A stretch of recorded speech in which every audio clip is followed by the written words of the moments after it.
남편이 지금 위험합니다. 병원 전화가 끊어지자마자 집 앞에 서 있던 택시에 올라탔습니다. 병원으로요. 제발 빨리요. 그런데 길이 뚫리자 택시는 병원이 아닌 곳으로 꺾였습니다. 기사님, 길 맞나요? 100m 넘어 굳은 표정. 그리고 한마디. 사장님이 기다리고 계십니다. 남편은 사업만 보던 사람이었습니다. 가정엔 차갑고 제게는 늘 기본을 요구했죠. 밥은 했나? 빨래는?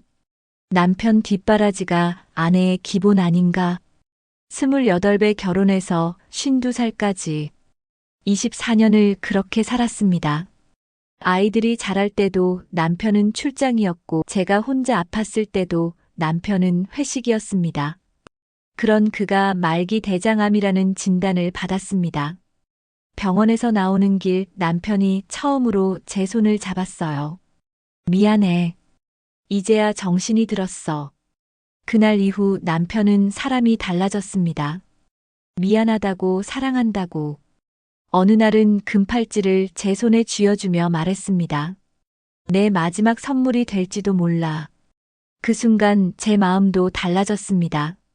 미움 대신 간호를 하겠다고. 남은 시간이나마 좋은 아내가 되겠다고. 그런데 오늘 환자분이 위험합니다. 빨리 오세요. 급한 전화에 뛰어나온 제 앞에는 대기하듯 서 있던 택시가 있었습니다. 우연이었을까요? 차는 점점 낯선 골목으로 들어갔습니다. 제 가슴은 두근거렸고 손은 떨렸습니다. 뭔가 잘못되었다는 느낌이 들었어요. 도착한 곳은 전원주택 단지였습니다. 골목에서 한 남자가 여자의 팔을 붙잡고 있었어요. 이제 그만해. 더 이상은 안 돼. 여자는 고개를 숙인 채 울고 있었습니다. 택시기사가 뒤돌아보며 귓속말로 말했어요. 저분이 사장님입니다. 사장님? 남편이 위험한데 왜 여기 온 거죠? 남자는 여자를 놓아주고 제게 다가왔습니다. 정장 차림의 정중한 표정. 명함을 내밀었어요. 황선아 씨 맞으시죠? 죄송합니다만. 명함을 받아보니 남편 거래처 사장이었습니다. 놀라시겠지만 황선아 씨가 꼭 알아야 할 일이 있어서요. 남편이 위험하다고 연락이 와서요. 병원에 가야 하는데. 병원 연락은 제가 했습니다. 무슨 소리인지 이해가 안 갔어요. 사장은 저를 집 안으로 안내했습니다. 거실 테이블 위에 봉투가 놓여 있었어요. 앉으세요. 천천히 설명해 드릴게요. 제 다리가 후들거렸습니다. 봉투에서 쏟아지는 것들. 사진, 문자 메시지 캡처본, 계좌 이체 내역, 그리고 노트북에서 흘러나오는 남편의 목소리. 와이프는 그냥 집안일 하는 사람이지. 자기가 내 진짜 간병인이야. 완치되면 우리 집에서 살자. 제 손이 떨렸습니다. 사진 속 남편은 어떤 여자와 침대에서 웃고 있었어요. 아까 골목에서 봤던 그 여자, 언제부터입니까? 10년입니다. 처음엔 거래 관계였는데 사장이 차분히 설명했어요. 제 아내였거든요. 그 여자가. 또 다른 서류들이 테이블에 펼쳐졌습니다. 월세 계약서, 비밀 아파트, 명예 이전 서류, 자금 분산 내역, 재산 분할 대비까지. 모든 게 제가 모르는 사이에 끝나 있었어요. 병 걸리고 나서도 안 끊었어요? 오히려 더 치밀해졌죠. CCTV 음성이 다시 흘렀습니다. 명절에 처가는 가기 싫어. 피곤해. 그때 우리 제주도 갔잖아. 맞아. 그게 진짜 휴가였지. 숨이 막혔습니다. 명절마다 시댁에서 며느리 노릇 제대로 해라 소리를 들으며 저 혼자 음식 준비를 했던 그 시간들. 남편은 다른 여자와 여행을 가고 있었던 거네요. 병간호를 다짐하던 제 손목에 금팔찌가 무겁게 느껴졌어요. 왜 저한테 이런 걸 보여주시는 거예요? 제 아내도 당했으니까요.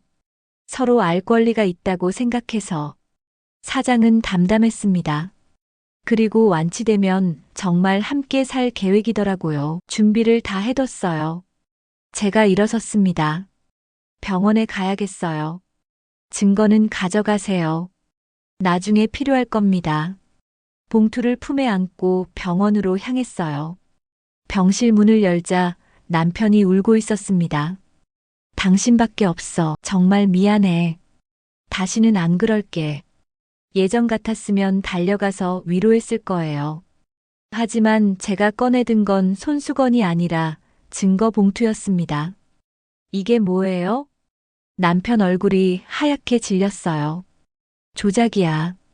누가 그런 걸 만들어서. 10년이요. 10년.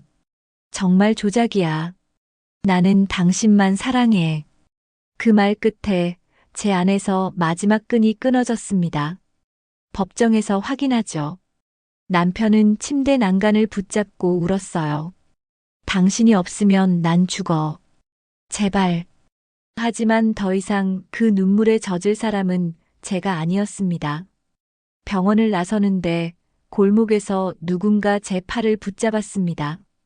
돌아보니 사진 속 그 여자였어요. 눈이 부어 있었습니다. 울었던 모양이에요. 죄송해요. 정말 죄송합니다. 제가 팔을 뿌리쳤습니다. 뭘 원하시는 거예요? 이제 그만 헤어질게요. 소송은 하지 말아주세요. 여자는 떨리는 목소리로 말했어요. 저도 사랑했어요. 진짜로요. 10년 동안 남의 남편을요? 처음엔 진짜 사랑인 줄 알았어요. 여자가 고개를 숙였습니다. 그런데 막상 아프니까 말끝을 흐렸어요. 막상 아프니까 뭐요?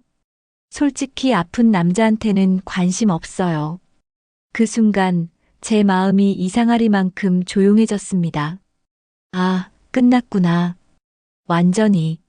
사랑도 없고 책임도 없고 남은 건 이용당한 시간뿐이었어요. 알겠어요. 여자가 고개를 들었습니다. 그럼 소송 안 하실 거예요? 아니요. 할 거예요. 왜요? 이제 끝이라니까요. 끝나는 건 당신 맘이고 책임지는 건 따로예요. 여자 얼굴이 굳어졌어요. 잘 생각해 보세요. 소송하면 당신도 힘들어져요. 그렇게 말하고는 급히 사라졌습니다. 집에 돌아오자마자 전화가 울렸어요. 시어머니였습니다. 선아야, 무슨 일이야? 어머니도 아시잖아요. 뭘 안다는 거야? 아들이 아픈데 왜 병원을 안 가? 목소리가 점점 커졌어요. 10년 동안 다른 여자랑 살았는데요. 에이, 그런 소리 하지 마. 남자들은 원래 그래. 원래 그런 게 아니에요, 어머니. 아픈 아들 버리고 무슨 소송을 한다며? 시어머니가 소리를 질렀습니다. 아픈 아들을 버린 며느리가 어디 있어? 제가 차분히 답했어요. 10년을 먼저 버린 건 그쪽 아들이에요. 뭐라고? 새 며느리 맞으실 준비하세요. 이 나쁜 년아. 전화가 끊어졌어요. 그날 저는 그 집안의 마지막 끈도 끊어냈습니다. 하지만 가슴이 먹먹했어요. 24년을 함께한 가족이었는데 혼자 남은 거실에서 차를 마시고 있었어요. 아이들한테 전화해야 하는데 용기가 안 났습니다. 첫째는 대학생, 둘째는 고등학생. 이 일을 어떻게 설명해야 할까요? 엄마 아빠가 이혼해. 아빠가 다른 여자 있었어. 말만 해도 가슴이 답답했어요. 그런데 문득 깨달았습니다. 아이들도 눈치채고 있었을 거라는 걸. 명절 때마다 아빠가 안 오는 것. 가족여행 한 번 제대로 간 적 없는 것. 엄마가 혼자 아파도 아빠는 관심 없었던 것. 아이들이 바보가 아닌 이상 알았을 거예요. 그렇다면 이제 진실을 말해도 되는 거겠죠? 금팔찌를 만지작거렸어요. 마지막 선물이라던 이것도 거짓이었을까요? 아니면 정말 마지막이어서 준 걸까요? 모르겠어요. 하지만 한 가지는 확실했습니다. 이제 더 이상 속을 수는 없다는 것. 핸드폰에 문자가 왔어요. 거래처 사장이었습니다. 변호사 소개해 드릴까요? 이런 사건 전문으로 하는 분입니다. 감사한 마음이 들었어요. 모르는 사람인데도 도와주려 하다니. 감사합니다. 부탁드려요. 답장을 보냈습니다. 그러고는 서랍을 열어 종이와 펜을 꺼냈어요. 해야 할 일들을 적어보기 시작했습니다. 변호사 상담, 증거자료 정리, 아이들과 대화, 일자리 찾기, 집 문제 해결하기. 할 일이 많았어요. 막막했습니다. 하지만 이상하게 두렵지는 않았어요. 24년 동안 남편 눈치 보며 산 것보다는 나을 것 같았거든요. 밤이 깊어갔습니다. 내일부터 새로운 전쟁이 시작될 거예요. 하지만 이번엔 제가 선택한 전쟁입니다. 변호사 사무실은 생각보다 따뜻했어요. 중년 여성 변호사가 증거 자료를 꼼꼼히 살펴봤습니다. 증거가 확실하네요. 이길 수 있어요. 정말요? 네. 10년간의 기록이 다 있잖아요. 변호사가 차분히 설명해 줬어요. 재산분할, 위자료, 상간소송. 동시에 진행할게요. 비용이 많이 들까요? 승소하면 상대방이 부담해요. 걱정 마세요. 처음으로 마음이 놓였습니다. 혼자가 아니구나. 도와주는 사람이 있구나.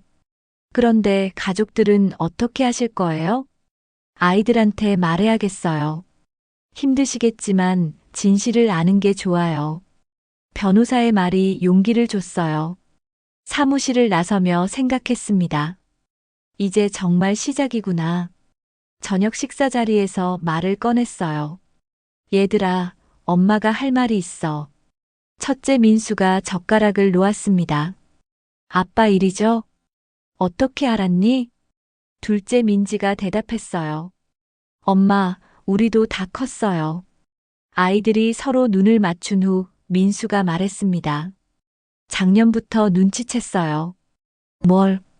아빠가 주말에도 안 오고 생일에도 안 오고. 민지가 덧붙였어요. 친구 아빠들은 안 그래요. 가족여행도 가고. 제 눈에서 눈물이 났습니다. 미안해, 얘들아. 왜 미안해요? 엄마 잘못 아니잖아요. 민수가 제 손을 잡았어요. 엄마가 혼자 다 하고 있었잖아요. 그래도 아빠인데. 아빠는 아빠 선택한 거고, 우리는 엄마 편이에요. 민지가 단호하게 말했습니다. 이혼해도 돼요. 엄마가 행복해야 우리도 행복해요. 그 순간 제가 얼마나 좋은 아이들을 키웠는지 깨달았어요. 아이들의 지지를 받고 나니 용기가 났어요. 보육교사 자격증을 활용해서 어린이집에 지원했습니다. 경력이 없으셔도 괜찮아요. 성의가 보여요. 원장님이 따뜻하게 말해줬어요. 언제부터 시작할 수 있으세요? 내일부터도 괜찮아요. 첫 출근 날 아이들이 달려와서 안겼어요. 선생님, 어린이집 아이들의 맑은 웃음소리. 이게 제가 정말 하고 싶었던 일이었구나. 남편 눈치 보며 포기했던 꿈이었어요. 엄마 선생님 같아. 한 아이가 말했어요. 가슴이 따뜻해졌습니다. 집에 돌아와서 민수와 민지에게 말했어요. 엄마 오늘 첫 출근했어. 어땠어요? 너희들 어릴 때 생각났어. 우리도 엄마 같은 선생님 만나고 싶었어요. 민지가 웃으며 말했어요. 작은 변화들이 쌓여가고 있었어요. 법정 날이 왔어요. 남편은 휠체어에 앉아 있었습니다. 여전히 모든 게 거짓이라고 우겼어요. 하지만 증거 앞에서는 어쩔 수 없었습니다. CCTV, 통화 녹음, 계좌 이체 내역. 10년간의 모든 기록이 법정에서 공개됐어요. 피고는 10년간 혼인관계를 지속하면서 판사의 목소리가 엄숙했습니다. 남편이 고개를 숙였어요. 상간녀는 법정에도 나오지 않았습니다. 위자료 3천만 원, 재산분할 60%. 판결이 나왔을 때 다리에 힘이 풀렸어요. 변호사가 제 어깨를 토닥였습니다. 수고하셨어요. 잘 싸우셨어요. 법정을 나서며 생각했어요. 진실이 이겼구나. 그날 밤 집에서 조용히 앉아 있었어요.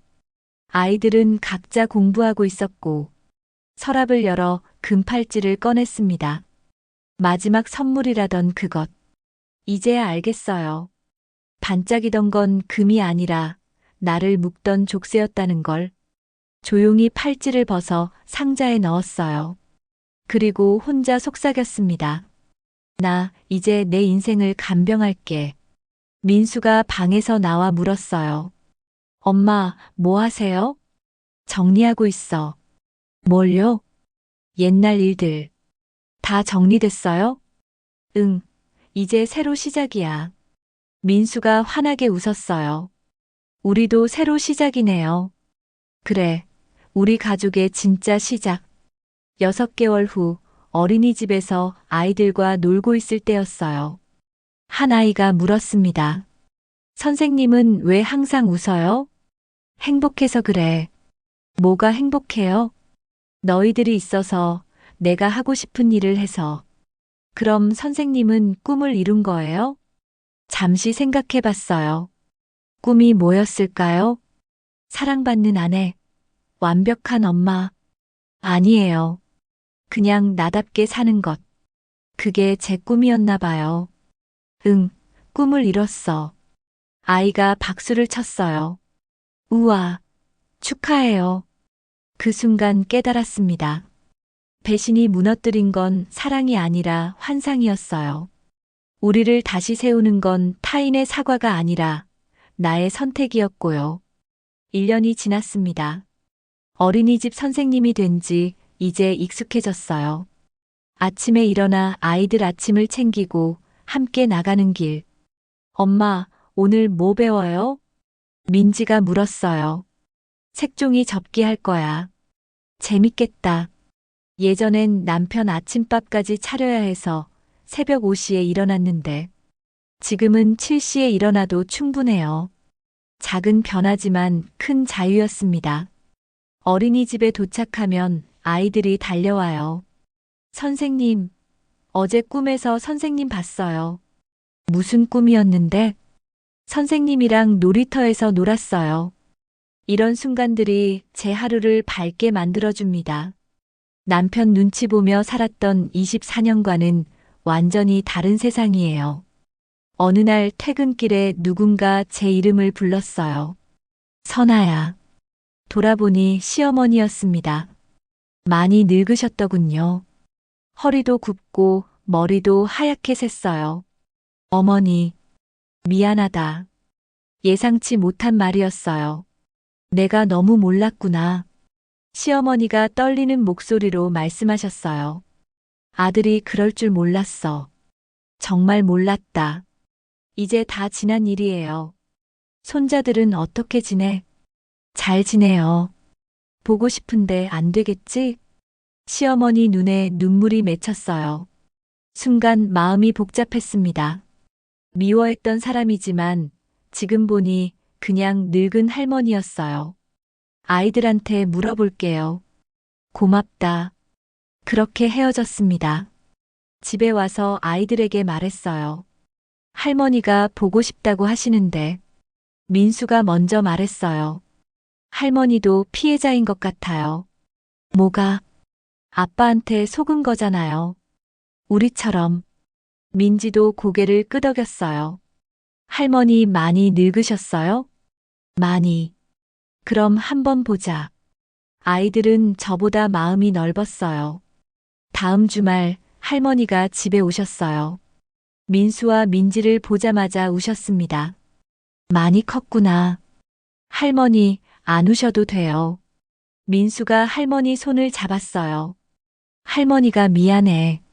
너희 엄마한테 못되게 굴어서. 이제 엄마 행복해요. 민지가 활짝 웃었어요. 선생님 하면서 재밌어 해요. 할머니가 저를 바라보셨어요. 선아야, 고생 많았구나. 괜찮아요, 어머니. 내가 너를 제대로 못 봤네. 좋은 며느리였는데. 그 말에 제 마음도 조금 풀렸어요. 이제 우리끼리 잘 살아요. 그래, 잘 살아라. 할머니는 떠나시면서 봉투를 놓고 가셨어요. 아이들 용돈. 열어보니 꽤 큰 돈이 들어 있었어요. 할머니 마음이니까 받자. 민수가 말했어요. 이상했어요. 미워했던 관계도 시간이 지나니 달라지더군요. 완전히 용서는 아니어도 이해는 할 수 있었어요. 어린이집 동료 선생님들과도 가까워졌어요. 선아 선생님, 요즘 표정이 참 밝아졌어요. 김 선생님이 말했어요. 그래요? 처음 왔을 때는 많이 조심스러워 보였는데 힘든 일이 있었거든요. 이제 다 괜찮죠? 네, 많이 괜찮아졌어요. 점심시간에 선생님들과 이야기하는 시간이 좋아요. 누군가 제 이야기를 들어주고 위로해주고. 예전엔 이런 친구들이 없었어요. 남편 위주로 살다 보니 제 관계는 다 끊어져 있었거든요. 우리 다음 주 영화 볼까요? 좋아요. 이런 작은 약속들이 삶을 풍성하게 만들어줘요. 50대에 새로 사귄 친구들이지만 진짜 친구 같아요. 남편 눈치 볼 필요 없으니 편하고요. 민수가 대학교 2학년이 되었어요. 엄마, 내가 장학금 받았어. 정말? 성적이 좋아서 전액 장학금. 너무 자랑스러웠어요. 내가 열심히 한 덕분이야. 엄마가 열심히 사는 모습 보고 배웠어요. 민수의 말에 뭉클했어요. 민지도 고등학교 3학년이 되어 진로를 고민하고 있어요. 엄마, 나도 보육교사 하고 싶어. 정말? 엄마 일하는 모습 보니까 멋있어 보여. 힘든 일인데. 그래도 보람 있잖아요. 엄마처럼. 아이들이 이렇게 성장해 주는 게 가장 큰 선물이에요. 이혼 때문에 상처받을까봐 걱정했는데, 오히려 더 단단하고 따뜻한 아이들이 되었어요. 우리 가족이 제일 좋아. 민지가 말했어요. 엄마, 아빠, 우리 셋? 응, 셋이 딱 좋아. 그래요. 셋이 딱 좋아요. 2년이 지난 어느 날 정리할 게 있어서 서랍을 뒤지고 있었어요. 그때 그 금팔찌가 나왔습니다. 상자 깊숙이 넣어둔 채 잊고 있었는데 손에 들어보니 예전만큼 무겁지 않더군요. 이상해요. 무게는 똑같을 텐데. 민지가 옆에 와서 물었어요. 그게 뭐예요? 예전에 아빠가 준 팔찌야. 예뻐요. 왜 안 차요? 이제 필요 없어서. 그럼 놔줘요. 너한테? 네, 예쁜걸요. 잠시 망설였어요. 이 팔찌에 담긴 의미를 생각하면. 하지만 민지에겐 그냥 예쁜 장신구일 뿐이겠죠. 좋아, 가져. 민지가 팔찌를 차고 좋아했어요. 이제 내 거. 그 순간 깨달았어요. 과거는 과거일 뿐이라는 걸. 중요한 건 지금 그리고 앞으로라는 걸. 요즘 아침이 좋아요. 창문으로 들어오는 햇살을 보며 하루를 시작해요. 엄마, 아침 먹어요. 민지가 부르는 소리. 금방 갈게. 거울을 보니 웃고 있는 제 모습이 보여요. 언제부터 이렇게 자연스럽게 웃게 되었을까요? 어린이집에 가는 길 아이들이 달려와서 안겨요. 선생님, 오늘도 왔어요. 응, 선생님도 너희 보고 싶었어. 이게 제 일상이에요. 누군가의 아내로 살 때는 몰랐던 행복. 그냥 나로 살아가는 기쁨. 퇴근길에 문득 생각했어요. 배신이 무너뜨린 건 사랑이 아니라 환상이었다고. 남편이 변했을 거라는 환상. 완벽한 가족이었다는 환상. 그 환상이 깨지고 나서야 진짜 제 모습을 찾을 수 있었어요. 우리를 다시 세우는 건 타인의 사과가 아니라 나의 선택. 저는 제 인생을 간병하기로 선택했어요. 그리고 지금 이 선택이 옳았다는 걸 매일 확인하고 있어요. 집에 돌아가는 길이 가벼워요. 오늘도 좋은 하루였어요. 내일도 좋은 하루가 될 거예요. 제 이야기는 여기까지입니다. 때로는 끝이 새로운 시작입니다. 가장 어두운 밤이 지나고 나면 가장 밝은 아침이 찾아오니까요. 당신의 선택이 당신의 인생을 만듭니다. 부디 제가 옳은 선택을 할 수 있도록 댓글로 조언과 구독, 좋아요 부탁드립니다. 감사합니다.